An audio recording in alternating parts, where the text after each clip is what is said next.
that has not been established is to desecrate the memory of a man who was the victim here.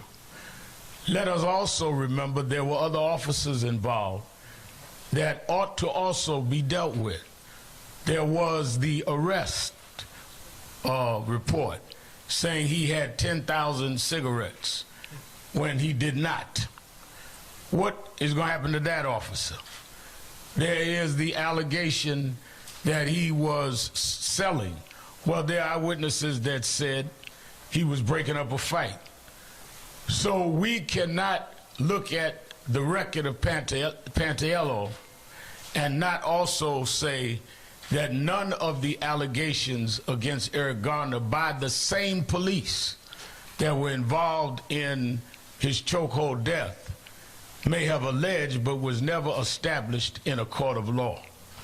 So as this family continues to grieve and mourn on the death of Eric Garner and have lost two family members, Erica Garner and now Ben, who we funeralized just Friday, who was a stepfather. And we believe that the stress and pain contributed to their early deaths. So though this may be good for the city, that the city enforces policies, this is not some moment of pleasure or joy for the family that has lost so much and could have expected that the city would have treated Eric Garner or any other citizen with the due process of law and following of police policies. To not have terminated Pantaleo would have said the guidelines mean nothing, the administrative judge means nothing, the process means nothing. It was clear in the only proceedings that happened that Eric Garner was a victim of a policeman that broke policy and in fact contributed to his death. And all else about Eric Garner is speculation and reckless and should not be part of we move forward on. It is in that light, in light of that, that we continue to call for Congressman Matt Nadler, who committed congressional hearings, to move forward. We need to investigate why the federal government around the country, including Eric Garner, decides not to bring cases into federal court and let a jury decide whether or not Garner had 10,000 cigarettes. Let a jury decide whether his civil rights was violated and whether or not the police operated in a manner that robbed him of his civil rights. And the same should be of other cases around the country, which is why the Judiciary Committee ought to have those public hearings starting in New York. Secondly, we will be going to the state of New York to ask that they begin to make it illegal by law, the use of the chokehold. This was a New York policy, New York City Police Department policy. It ought to be a state law and a federal law that chokeholds by police is punishable with a crime, not just termination. And I think that it is clear today is a better day than it's been, but it's a day that's 5 years too late and 5 years of pain and misery that will never end for this family. Let us also remember that we need to have laws in place that will limit the amount of time that the police department can proceed, no matter what other investigative bodies are in the midst of an investigation. I heard the commissioner say that they was asked to step aside. There ought to be a time limit on that, because the presumption is that whomever they are deferring to, that the family tried to show respect for, the presumption is that the conclusion would be that they would proceed in a just manner. And that did not happen with the Staten Island grand jury, and it did not happen with the federal prosecutors. It never even got to a federal grand jury. So though Pantaleo is no longer on the force, that's good for the citizens of the city that he's no longer going to be on the force. But this is the beginning, not the end, of dealing with this situation of chokeholds by police. It must be made illegal, and we must know why the federal government did not proceed in many cases, including the Eric Garner case, which was the case that started a new energy around our fighting for Black Lives Matter. But as we deal with this, let us be very clear that we are relieved, but we're not celebratory. There's nothing to celebrate, because Pantaleo will go home a terminated man, but this family had to go to a funeral. There's nothing to celebrate when your father and the son of Gwen has to hear these unproven allegations of what Eric Garner was doing that day, while we hear of the record of service of Pantaleo.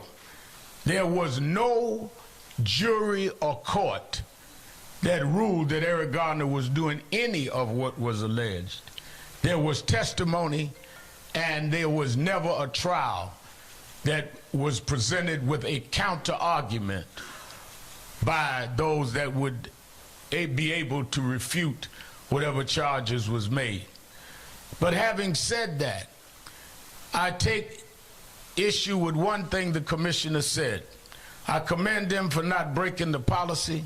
I commend him for not putting this city in a situation where we feel that guidelines and administrative judges' recommendations are meaningless. I commend him for saying that, in fact, that it is established by the trial that this was a chokehold. I do take issue when it is said that if I was a policeman, I would be mad about this. A policeman ought to not be mad that the guidelines they were trained on were enforced. What kind of policeman do we have that would be angry that policy was violated?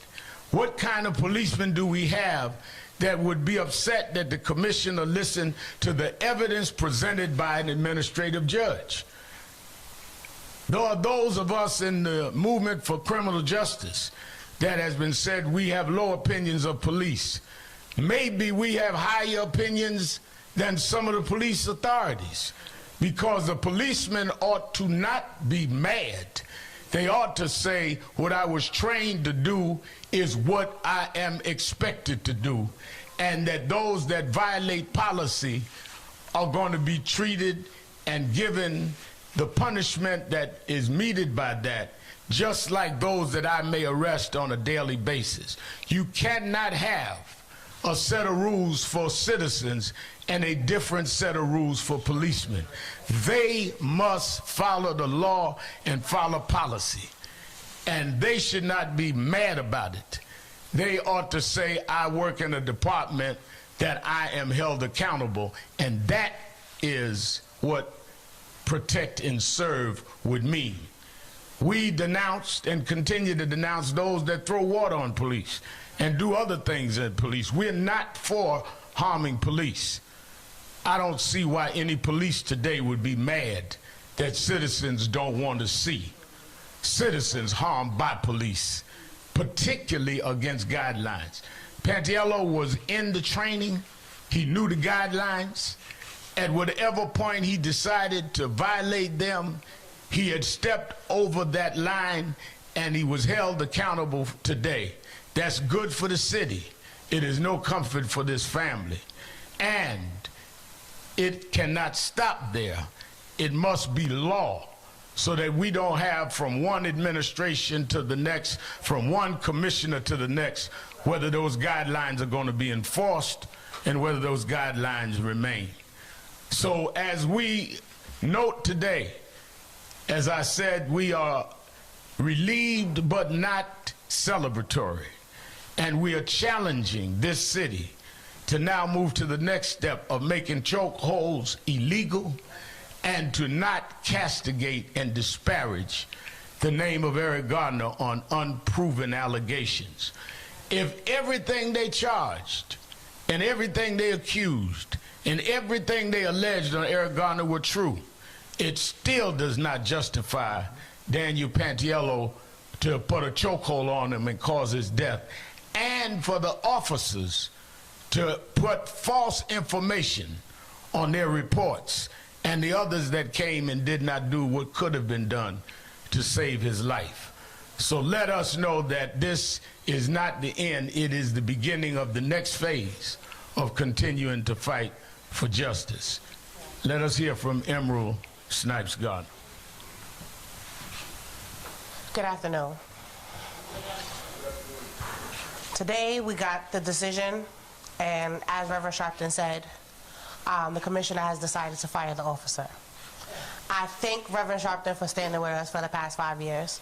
I don't believe that if Reverend Sharpton hasn't been standing with us, we wouldn't have been able to get this far.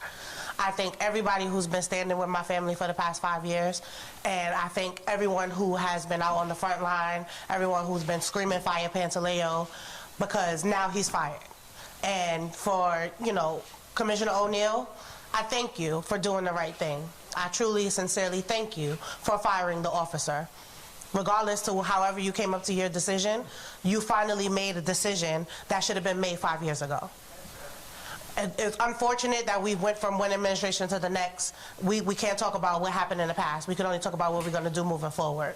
We will be going for the congressional hearings. We will be trying to reopen the case. We will be going after the rest of the officers involved, because it's not over.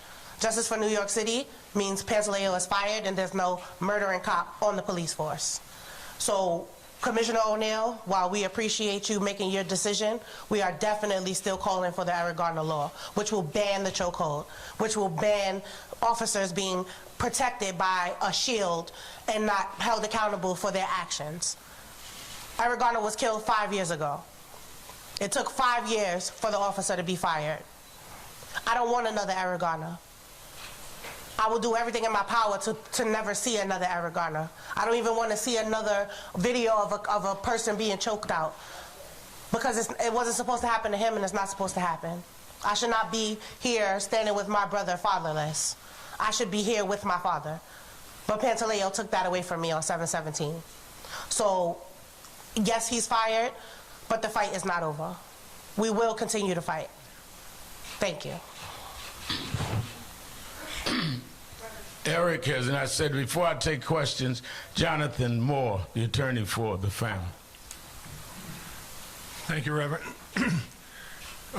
This is not a day of celebration. It's a day that should have happened, as Emerald said, 5 years ago, actually 5 years and 5 weeks ago. This is a tragedy for the city. It's a tragedy for the Garner family, but it's really a tragedy for the rule of law. Think of all the institutions that have looked at this case and have said, we're not going to do anything. The district attorney of Richmond County, the Department of Justice under Barack Obama, the Department of Justice under Donald Trump. All these institutions have dropped the ball, and they continue to drop the ball, because not only, although Daniel Pantaleo has been fired, he's a free man. Although Daniel Pantaleo is fired, the other officers who contributed to the death of Eric Garner are still serving and protecting on behalf of the New York City Police Department. And we call on the city, we call on the DA of Staten Island to release those transcripts of the officers who testified at the grand jury.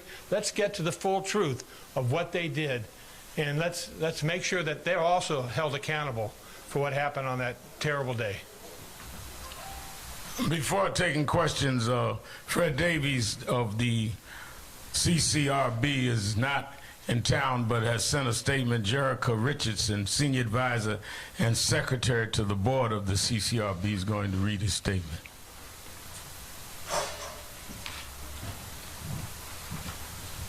thank you, Reverend Sharpton, and to the entire Garner family.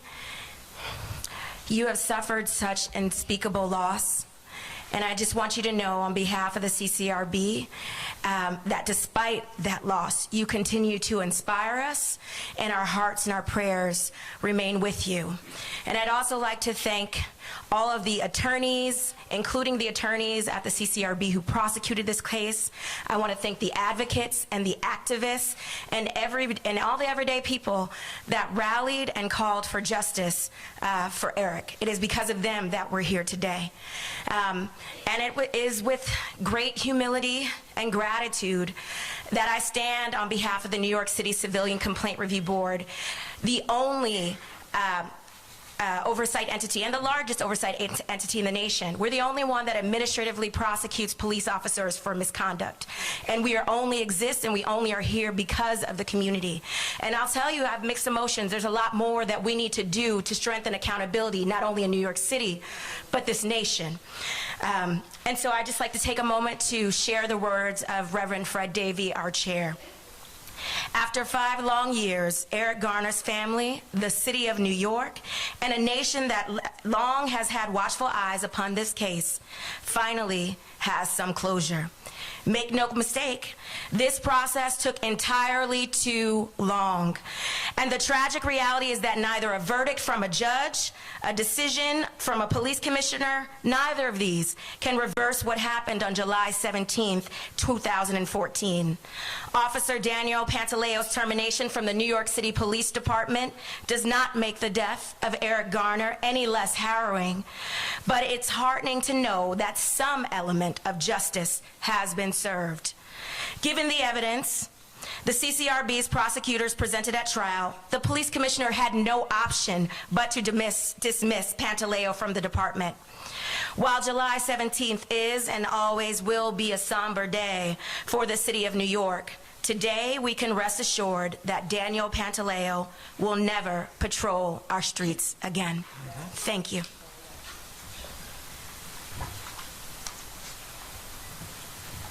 All right, are there any questions? Reverend Sharpton, a few weeks ago we were in the same room when Judge Maldondo's decision became public. And at that time, Senator Kristen Gillibrand called for the Staten Island Grand Jury to reopen the investigation. Is there any update on that part? We have not heard an update. We certainly support that. We certainly have a new district attorney that ought to reopen the grand jury and go over the grand jury testimony of those officers to see if anyone perjured themselves in the grand jury. Because once you testify in front of a grand jury, you're subject to perjury. So like I said, this is far from over. And included in calling for the reconvening of the grand jury in Staten Island under new prosecutor is also the congressional hearings that was committed to us, and we intend to go to Albany. The governor said Pantaleo should be fired. Well, if he should have been fired for chokehold, let's make a state law about chokehold, the Eric Garner law. Yes.